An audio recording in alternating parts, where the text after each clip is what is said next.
¿Qué tal? ¿Qué tal? Retornamos, ahora sí, continuamos. Continuamos con nuestra programación. Los dioses de la revolución. Eso vamos a tocar. Esa parte también es brillante. La parte histórica es siempre. Estamos abordando ahora. Entonces, ¿por qué la Revolución Francesa? Pero un poquito vamos a contextualizar, ¿no?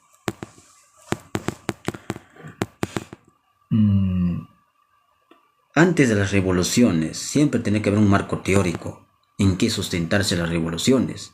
Las revoluciones no se producen por el azar, por casualidad. Siempre hay unos proyectos que ya son tratados desde antes con anticipación y para ello se siembra ya ciertas posturas religiosas, filosóficas, pero ¿dónde? Netamente en la academia, en las universidades, a través de los libros. Antiguamente era por los libros, ahora por los medios de comunicación, TikTok, lo que tiene que, las redes netamente, Facebook, YouTube. Aunque ahora es un poco ya, cada vez que lanzas una postura, ya la gente te comienza a rebatir, pero es casi lo mismo en el anterior también era, ¿no? A través de los libros, las publicaciones, periódicos. Entonces, por eso es importante, ahora vamos a abordar sobre la Revolución Francesa, netamente, la Revolución Francesa. ¿Qué pasó realmente? ¿Por qué tenemos que nosotros aprender el marco teórico de los ilustrados? ¿Cuánta influencia han tenido en la época de los luces? Porque ahora hemos tratado, por ejemplo, sobre René Descartes, sobre el mito, la razón. Solo la razón tiene la razón. Bueno, también vamos a citar también a Agustín Laje. Pero primero vamos con lo que dice otro autor, también muy brillante. Ese autor es muy brillante. Vamos, por un momento vamos a dejar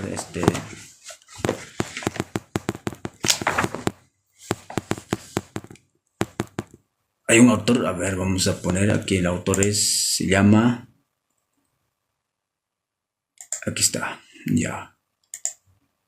Con este autor sí, un poquito vamos a comprender netamente cómo... a ver un momentito.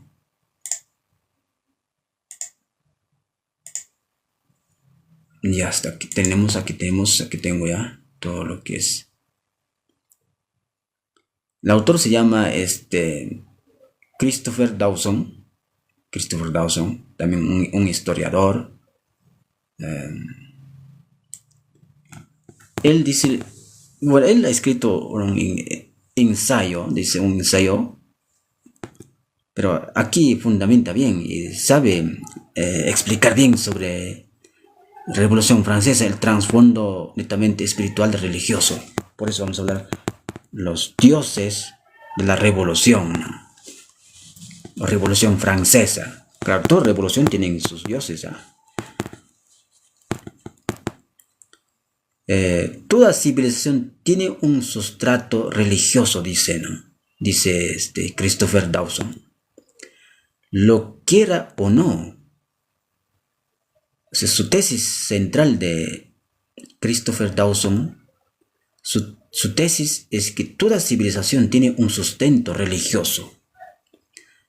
Lo que quiera o no, la Revolución Francesa se presta a un casi, claro, como dirían los compatriotas, aquí dice, ¿no? Pues es un buen ejemplo de cómo actúa lo religioso en la política, en la revolución. Las ideas religiosas después de la sequía racionalista de la Ilustración actuaron como alma y fuerza de las grandes sacudidas del fenómeno.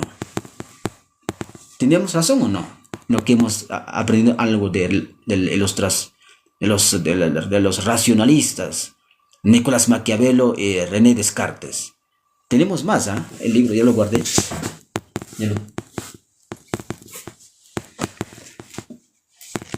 Aquí vamos a desmontar todos los filósofos, ¿ah? Por no decir todos, por lo menos los más principales.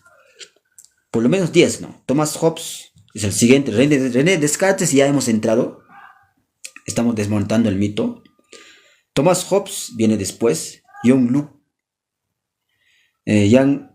Jean-Jacques Rousseau, George Hegel, netamente Auguste Comte, Charles Darwin, Carlos Marx, Sigmund Freud, que muchos de repente idolatran a estos autores. Pero ahora vamos a desmontar. Ha llegado tiempo de desmontar a todos estos filósofos, pseudofilósofos, que tanto daño hicieron a la humanidad. Y seguimos con este autor, ¿no? Christopher Dawson. Dice, ¿no? En la revolución, las ideas religiosas, después de la sequía racionalista de la Ilustración, actuaron como alma y fuerza de las grandes sacudidas del fenómeno revolucionario. Dawson sostiene el interés de desvelarnos que, cuando lo religioso no encuentra su cauce trascendente y por tanto se politiza, acaba convirtiéndose en, netamente, o sea, convirtiéndose en una religión secular, netamente, ¿no?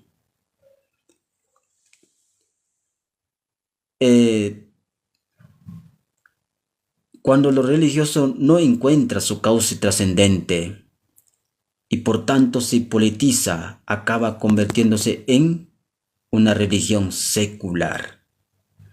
Eso es lo que pasaban con los ilustrados, pues, ¿no? Se secularizaron netamente, no querían, por eso el Estado laico, vamos a repetir miles de veces, el Estado laico es el fruto más, es el fruto más sublime de los ilustrados, de los supuestamente ilustrados, ¿no? Supuestamente el siglo de las luces, el iluminismo, época de la ilustración. La Revolución Protestante y una de sus secuelas, el calvinismo, produjeron una serie de convulsiones políticas a lo largo de los siglos XVI y XVII que tuvieron por efecto un auge de los nacionalismos y de las religiones particulares. Claro, el protestantismo también jugó un papel importante, sí, hasta cierta parte tiene razón aquí. No, pero en todo no lo tienen. Bueno, Christopher Dawson netamente es un devoto católico, es un historiador católico, sí. Por eso escribe, pues, en contra de los protestantes, ¿no? De hecho, pero aquí estamos tomando sus notas, pero vamos a usar sus escritos, pero para estamos comentando, ¿no? ¿Qué va, qué no va? Hay que separar el trigo de la paja, ¿no? Es la Revolución Protestante, una de sus secuelas, el calvinismo, es que ellos, los católicos, interpretaron mal al calvinismo, al protestantismo, lo interpretaron mal. Por eso dicen aquí, pues, no. Otro momento nos ocuparemos sobre el calvinismo y el protestantismo, netamente. Vamos a ocuparnos. Es una historia larga, es su filosofía más profunda, teológico y netamente bíblico. Produjeron una serie de convulsiones políticas a lo largo de los siglos XVI y XVII que tuvieron por efecto un auge de los nacionalismos y de las religiones particulares. Es que el protestantismo revela, pues, la parte negativa del catolicismo. Por eso muchos se apartan de la fe católica y ya no quieren saber nada de religión. Y por eso va a producirse convulsiones políticas en los siglos XVI y XVII, y auge de los nacionalismos y otras religiones, ¿no? Porque el papel que juega el protestantismo, la revolución del protestante, es para el lado bueno la fe, netamente, la fe basada en la Biblia, la fe verdadera, la doctrina netamente, lo original, que habría que explorarlo y retomar. Por eso la reforma es regresar a lo principio, a lo que era en la iglesia primitiva. Pero simultáneamente los seculares la gente que negó a la religión católica se secularizaron, pues, ¿no? Con esto. Cuando se enteraron que la Iglesia Católica les había engañado, eh, no practicaban lo que decía la Biblia. Entonces, para aquí, pues mejor nos retiramos de la Iglesia Católica y nos secularizamos. Muchos se desviaron de la verdad, por eso como uno de ellos es Nicolás Maquiavelo, René Descartes, Hobbes, etcétera, etcétera, ¿no? Y se generó convulsiones políticas. Configuraron poco a poco un modo de entender la política en el que todo dependía del poder político, dejando poco espacio a lo imprevisible. Territorio, religión y salvación eran de repente las lemas, ¿no? Territorio, religión y salvación eran un todo fuera del cual era difícil encontrar sentido a la vida. La Ilustración quiso acabar con estas supersticiones, introduciendo un modo científico de organizar la vida. Así es. Con todo lo que tenía que ser religioso, ahí viene el tema de que supersticiones, ¿no? La religión es considerado supersticioso, dice, ¿no? Eso inventaron los modernos, ¿no? La gente ilustrada, introduciendo un modo científico de organizar la vida.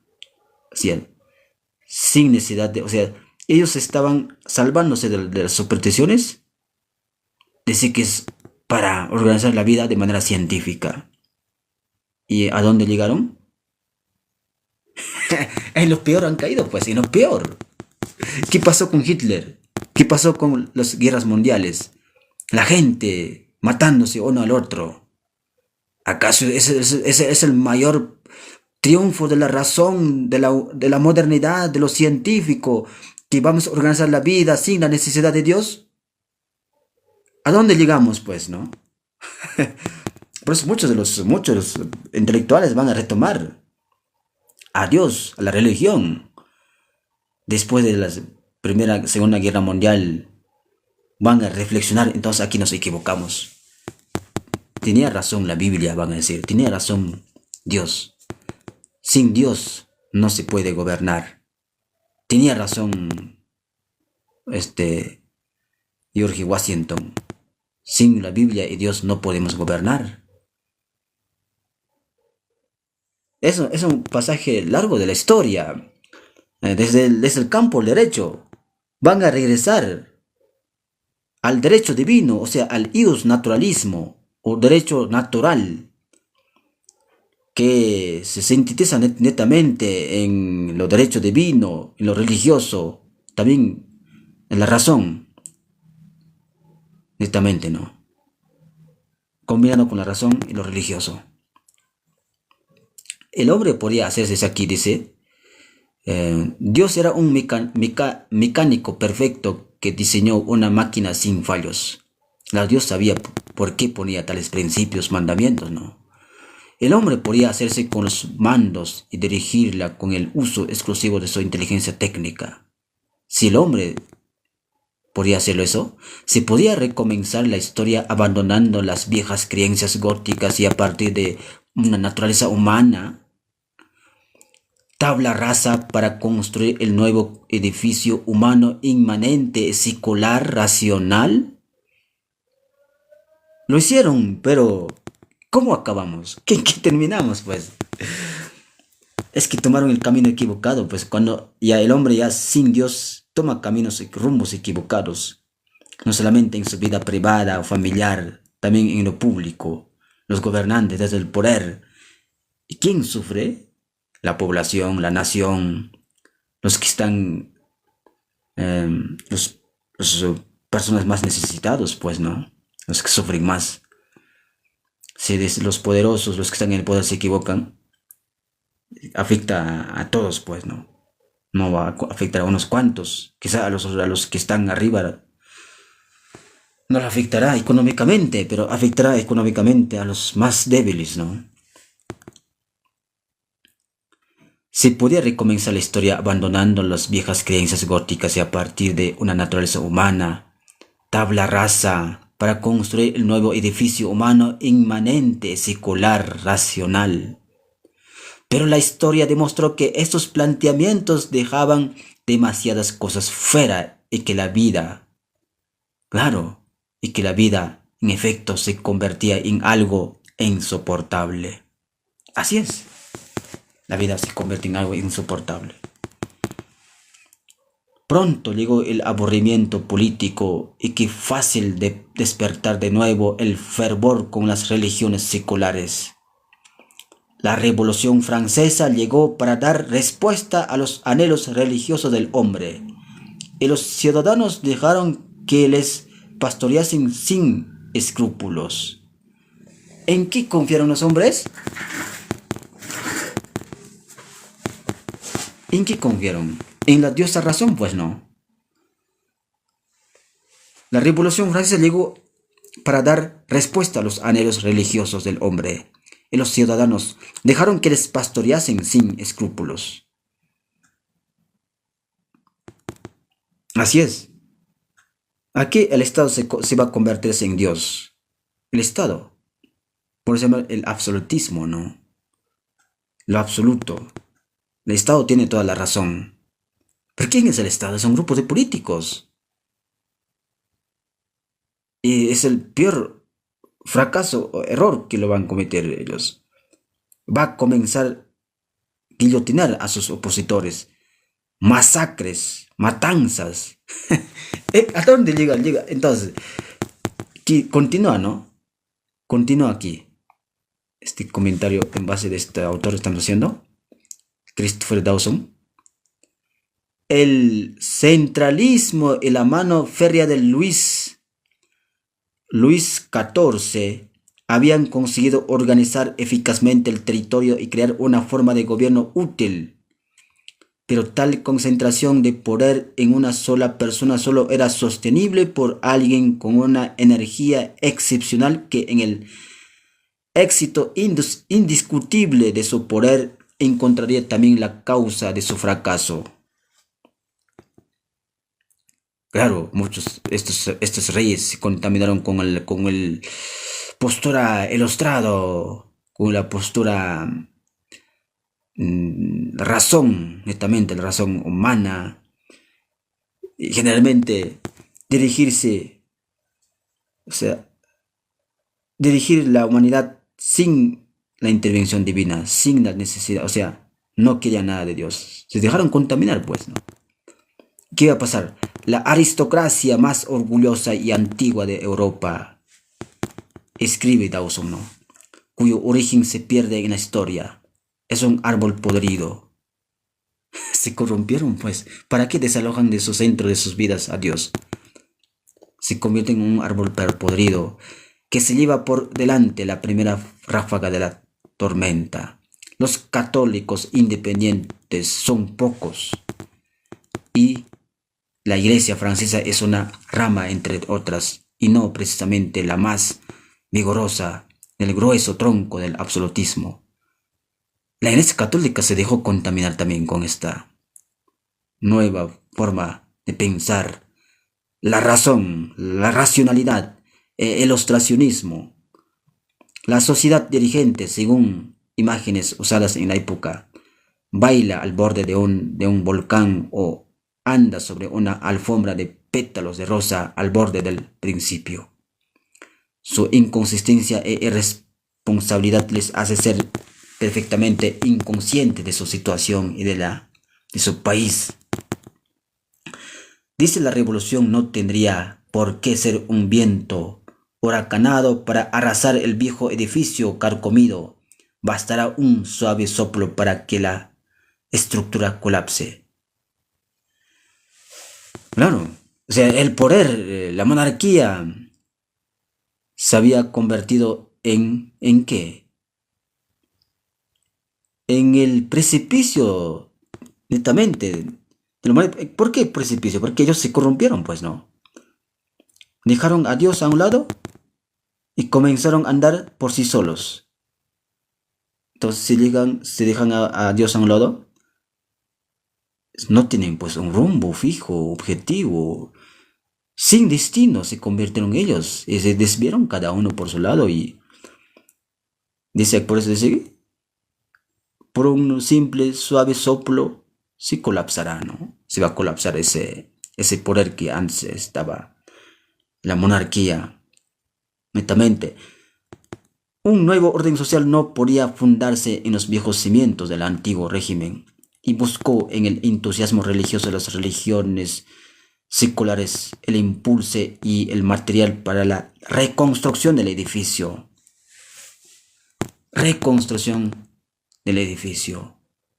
La Declaración de los Derechos del Hombre. Ahí está pues. La Declaración de los Derechos del Hombre. Netamente. Credo oficial de la Revolución Francesa. Ya no antes lo que era pues, la doctrina católica, el catecismo, lo religioso, la Biblia, sino Declaración de los Derechos del Hombre. Netamente. Es el producto de la razón, de la racionalidad del hombre, sin la necesidad, sin la intervención, sin la providencia divina, sin Dios, netamente. En otras palabras, es el laicismo, el paganismo. Pero aquí lo van a endiosar al Estado, netamente. Pero en esta parte su Biblia es la Declaración de los Derechos del Hombre. Credo oficial de la Revolución Francesa. Le proporciona al descontento político y económico del pueblo francés una fundamentación filosófica o mejor teológica. ¿Qué tal, no? Despojan a Dios y su Biblia y ponen su propio libro, su propia declaración, ¿no? En la que basar un nuevo orden social. La Asamblea Nacional, ya empezada la revolución, busca unir al rey y la religión con la nación, el nuevo concepto político en una refundación total de la Iglesia Nacional. Claro está que como toda religión tendría que tener su propio credo. Según Dawson, su credo es la Declaración de Derechos y su evangelio, el contrato social de Rousseau. Rousseau, ¿quién es Rousseau?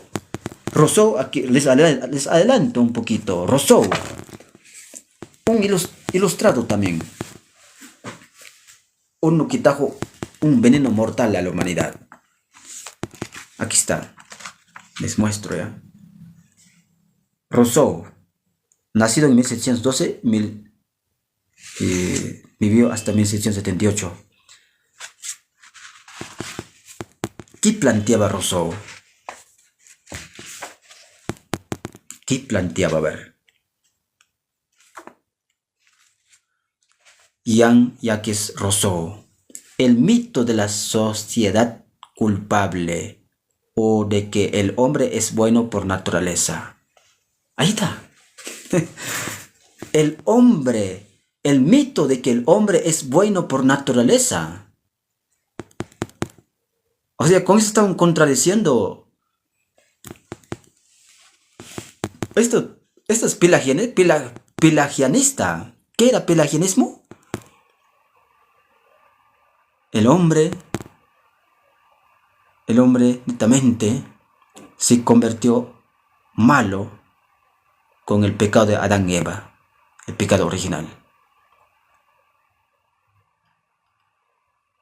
Pero aquí dice, no, el hombre es bueno por naturaleza. Y una parte leamos, vamos a leer. Oh Señor, si alguna vez hubiera podido escribir la cuarta parte de lo que vi y sentí bajo aquel árbol, ¿con qué sencillez habría demostrado que el hombre es naturalmente bueno y que solo por las instituciones se vuelvan malvados los hombres? Y que solo por las instituciones se vuelven malvados los hombres. Cartas a Malesherbes. Rousseau escribes. Ahí está pues. ¿Qué tal, no? ¿El hombre es bueno por la naturaleza? No. La Biblia manifiesta la naturaleza pecaminosa del hombre está presente en todo. Entonces, en vano lo que vino Jesucristo a salvar de esa naturaleza. Si es así. En vano está la ley, entonces. Netamente, la Biblia. Si el hombre es por la naturaleza es bueno. Pero sigamos con ese autor. Dejémoslo ahí. Que el tiempo se acaba. Nos faltan 15 minutos, creo. Menos, creo.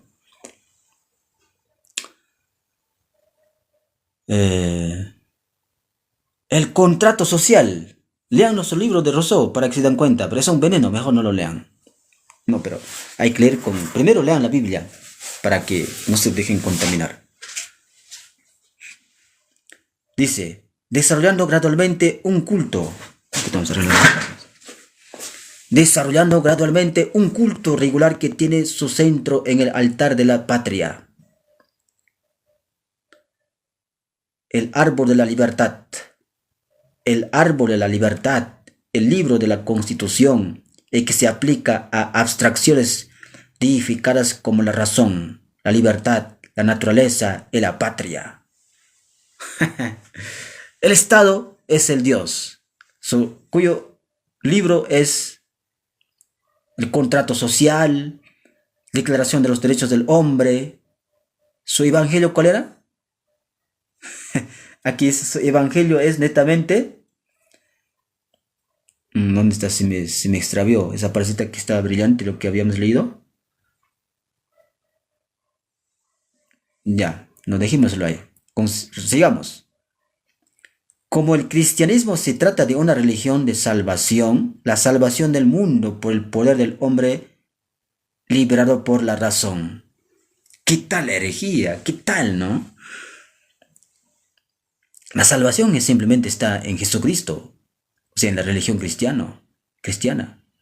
Pero aquí plantean la salvación del mundo por el poder del hombre liberado por la razón. O sea, por uno mismo. ¿Uno mismo puede salvarse a uno mismo? ¿Sin la necesidad de Jesucristo? ¿Sin la necesidad del cristianismo? Es el desfachatez, la herejía más grande que hemos conocido. Pero seguimos creyendo en eso, pues. Seguimos creyendo. El hombre sigue creyendo en esto. La cruz es sustituida por el árbol de la libertad. La gracia de Dios por la razón del hombre. Y la redención por la revolución. O sea, la revolución, por eso los dioses de la revolución. ¿Tiene sentido o no? ¿Qué tal, no? Este autor brillante, muy brillante, les recomiendo. Se llama Christopher Dower. Es de tendencia catolicismo, pero escribe bien, escribe bien. Es a la vez no solo es católico, es a la vez historiador, filósofo, el autor.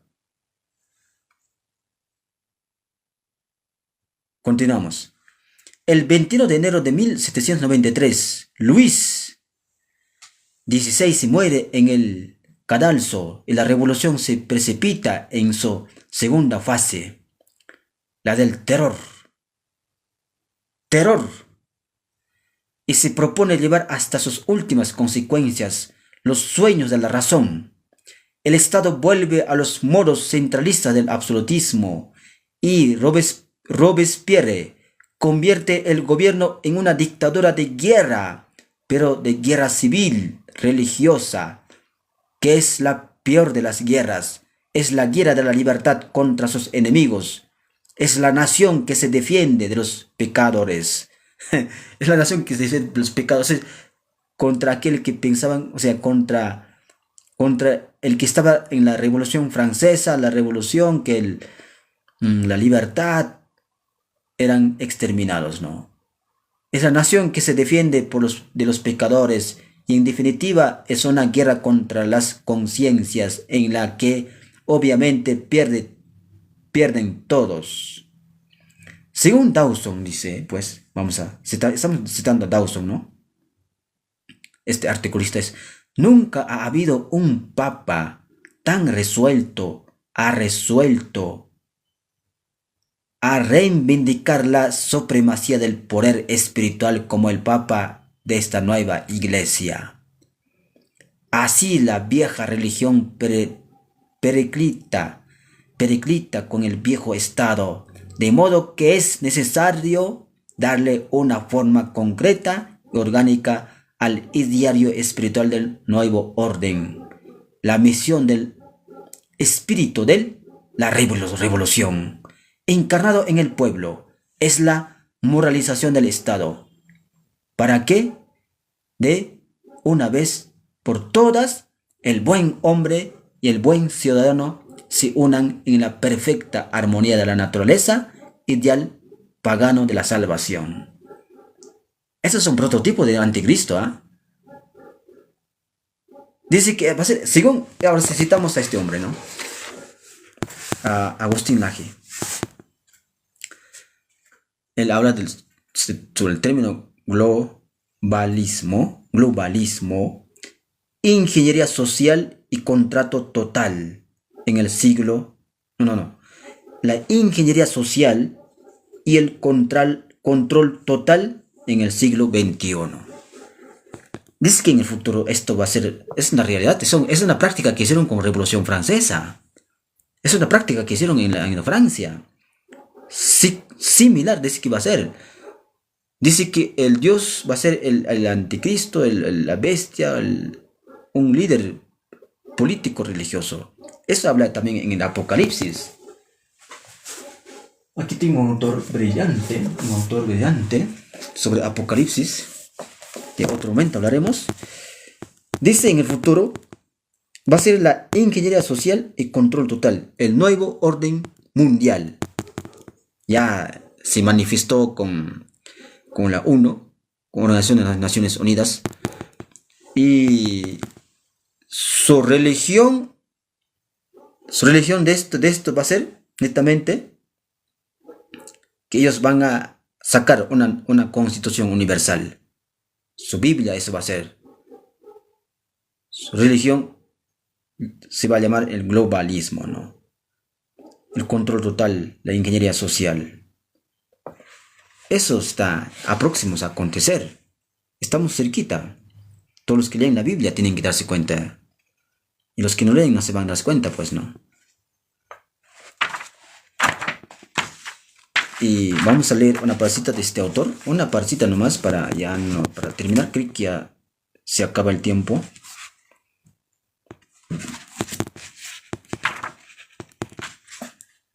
Aquí está. Esta parte tengo subrayado una partecita. Aquí está. De manera muy reciente, una nueva palabra ha irrumpido en nuestro vocabulario político: globalismo. A diferencia de la voz globalización que apuntaba sobre todo a un fenómeno de tipo económico, la índole del globalismo es incontrastablemente política, netamente político, un control político netamente, un control total.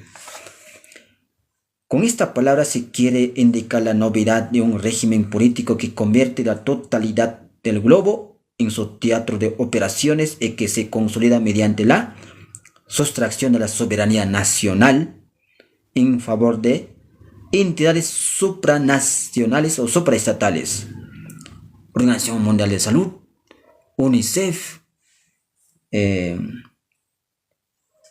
varios supranacionales en tema de salud, en tema de derechos humanos, en justicia, etcétera, etcétera, ¿no? El globalismo se institucionaliza en organizaciones que por definición no tienen ni patria, ni territorio, ni pueblo. Esas organizaciones a veces son completamente públicas, otras veces completamente privadas, pero en la mayoría de los casos son hibridaciones político-privadas. Estas organizaciones a veces se llaman organizaciones internacionales públicas, a veces se llaman organizaciones no gubernamentales, ONGs, y a veces toman el nombre de foros globales, con independencia de la forma jurídica, la naturaleza específica con que se hayan constituido. Todas ellas comparten una misma convicción la de que en el actual momento de la globalización, el mundo debería ser gobernado por instituciones de carácter global. Así es. Entonces, ahí se están apuntando, ya hicieron práctica con Revolución Francesa. También se puso práctica con Adolf Hitler en Alemania. también su práctica también en varios países comunistas. Esta mismo. Y de esta manera terminamos con esta parte ya. Ahí ya los dioses de la revolución. El hombre es el dios de la revolución. Su Biblia es un escrito manual que ellos publican en la Constitución ya. Y la salvación dice que está. ¿En qué está? Dice aquí. Muy brillante escribe esta autora. Muy brillante. Y la redención ¿por qué? Por la revolución. La cruz es sustituida por el árbol de la libertad. La supuesta libertad, porque muchos hablan de la libertad. La gracia de Dios por la razón del hombre. La redención por revolución. Y aquí más arriba dice, el nuevo orden social no podía fundarse en los viejos cimientos del antiguo régimen y buscó en el entusiasmo religioso de las religiones seculares el impulso y el material para la reconstrucción del edificio.